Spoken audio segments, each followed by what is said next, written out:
Bismillahirrahmanirrahim. Assalamualaikum warahmatullahi wabarakatuh.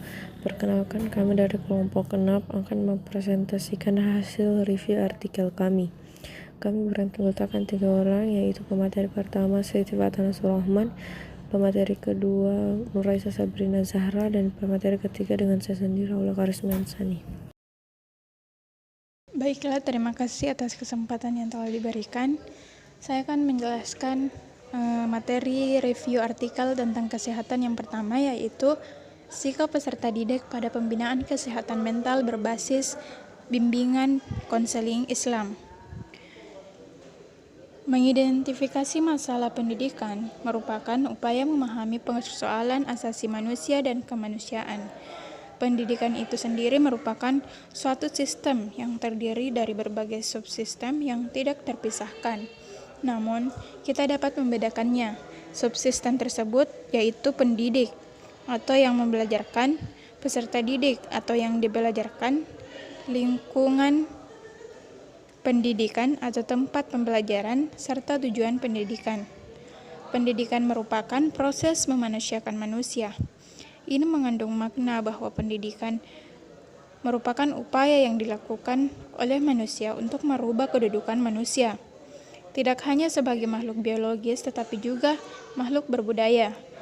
Juga berarti menuntut adanya upaya-upaya dari anasir pendidikan selain dari tujuan pendidikan mengupayakan menjadi bagian yang tak terpisahkan, saling mempengaruhi dalam pencapaian tujuan akhir dari pendidikan. Kemudian, tujuan dari penelitian ini yaitu untuk menganalisis sikap siswa untuk meningkatkan kesehatan mental dengan menerapkan nasihat dan bimbingan Islam berdasarkan latar belakang yang dijelaskan dalam penelitian ini. Kemudian, pada metode penelitian ini merupakan penelitian kualitatif dengan pendekatan menggunakan metode deskriptif. Dan pada objek penelitiannya terdapat 4 objek penelitian, yaitu yang pertama kepala sekolah, yang kedua guru bimbingan dan konseling, yang ketiga beberapa guru, dan keempat peserta didik. Dan hasil penelitiannya menyimpulkan bahwa sikap peserta didik di UPT SMA Negeri 8 Luwu Utara sangat baik dalam menerapkan bimbingan dan konseling Islam dalam upaya pembinaan kesehatan mental. Kemudian perencanaan. Dalam perencanaan ini dapat dilakukan observasi, wawancara, dan dokumentasi. Kemudian pengorganisasiannya dilakukan seperti melakukan pendekatan konseling, pedagogik, dan teologis normatif. Yang terakhir, kesimpulan. Berdasarkan observasi, wawancara, dan dokumentasi peneliti tentang pelaksanaan bimbingan dan konseling Islam dalam upaya pembinaan kesehatan mental di UPT SMA Negeri 8 Luwu Utara, yaitu 1.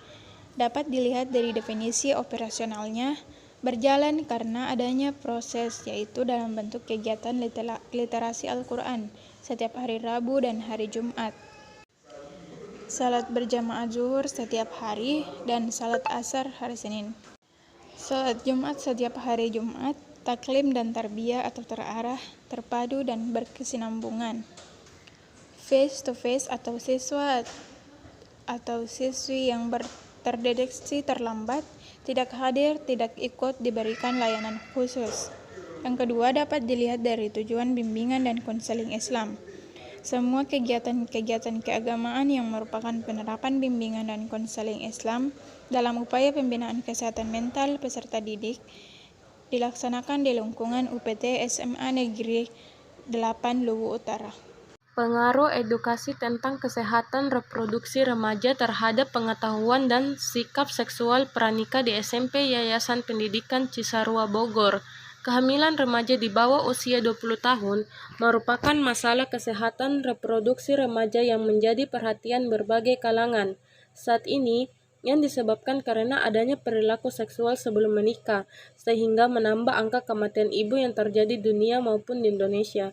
Kehamilan yang tidak diinginkan pada usia kurang 20 tahun dapat menyebabkan adanya absorpsi yang tidak aman, menyebabkan kemandulan, kecacatan, bahkan kematian.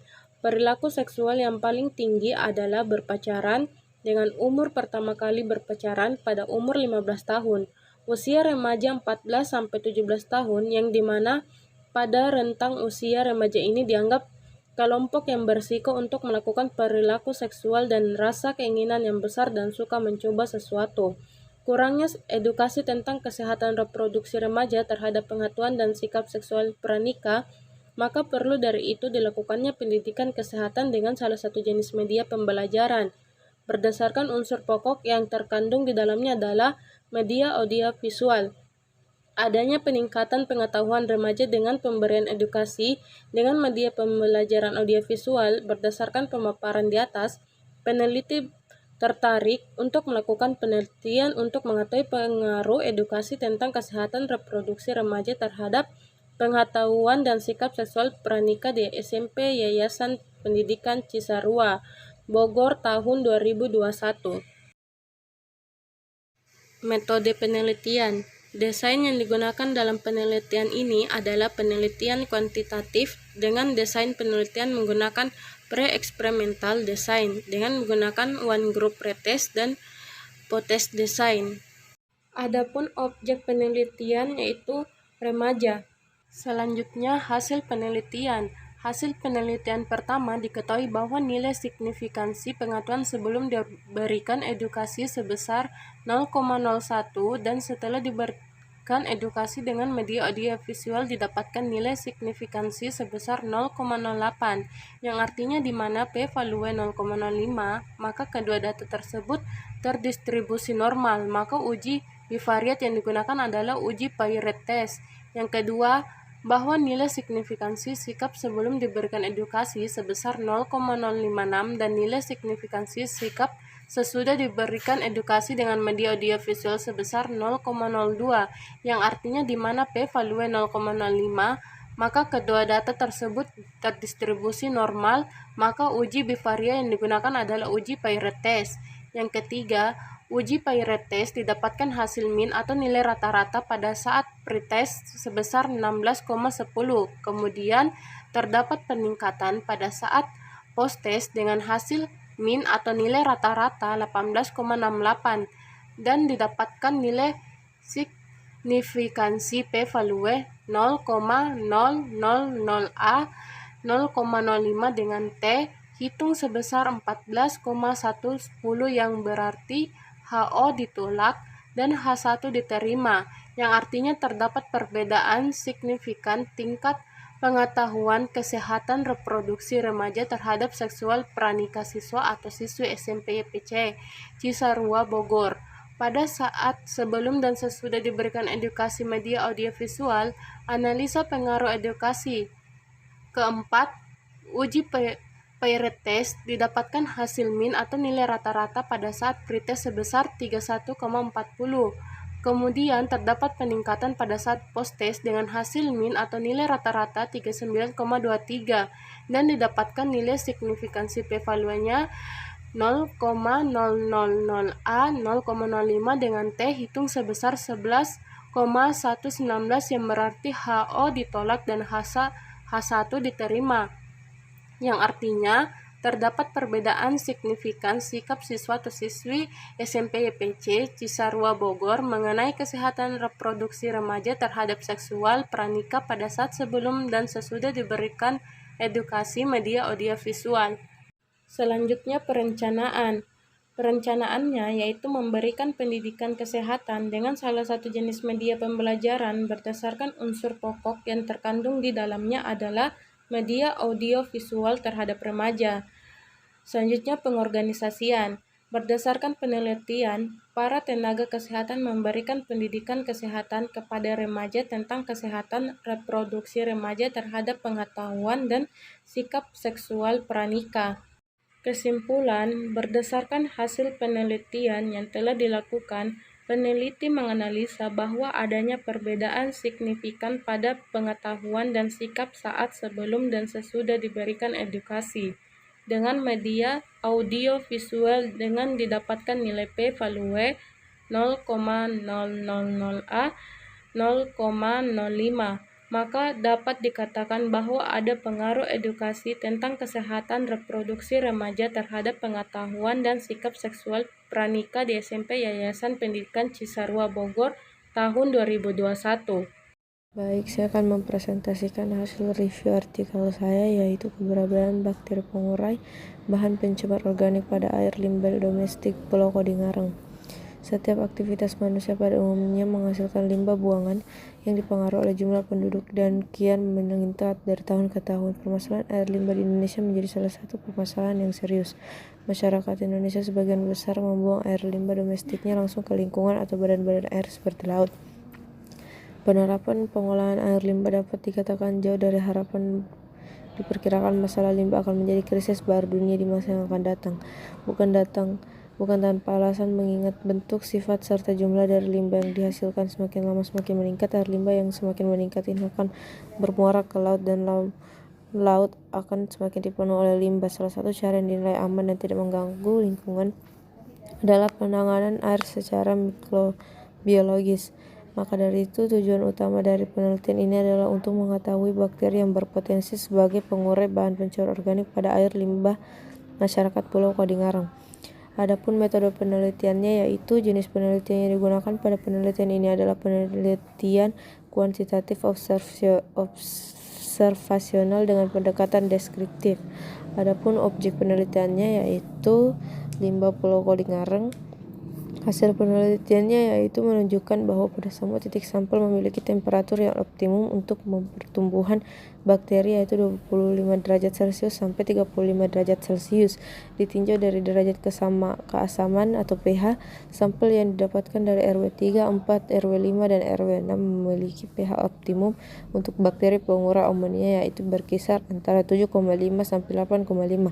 Sedangkan untuk sampel air limbah domestik yang diperoleh dari RW 1 dan 2 mempunyai pH yang lebih asam yang sesuai dengan bakteri heterotropik yang tumbuh lebih cepat pada kondisi dengan konsentrasi DO rendah.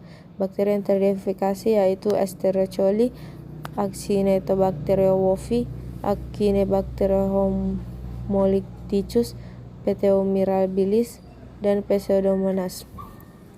Adapun perencanaannya yaitu melakukan pengumpulan data atau dilakukan dengan dua cara, yaitu pengambilan data primer dan sekunder, di mana data primer diperoleh dari hasil observasi dan pemeriksaan laboratorium air limbah domestik, dan data sekunder bersumber dari literatur yang diperoleh dari penelusuran pustaka-pustaka, tesis, jurnal, buku, dan dari instansi yang berkaitan dengan dan mendukung penelitian ini. Adapun pengorganisasiannya yaitu tim peneliti atau tim kesehatan memiliki kerjasama yang baik antar tiap-tiap RW yang berada pada Pulau Kodingareng dalam meneliti maupun mengumpulkan data mengenai sebaran bakteri pengurai bahan pencemar organik pada air limbah domestik, sehingga penelitian ini berjalan dengan lancar.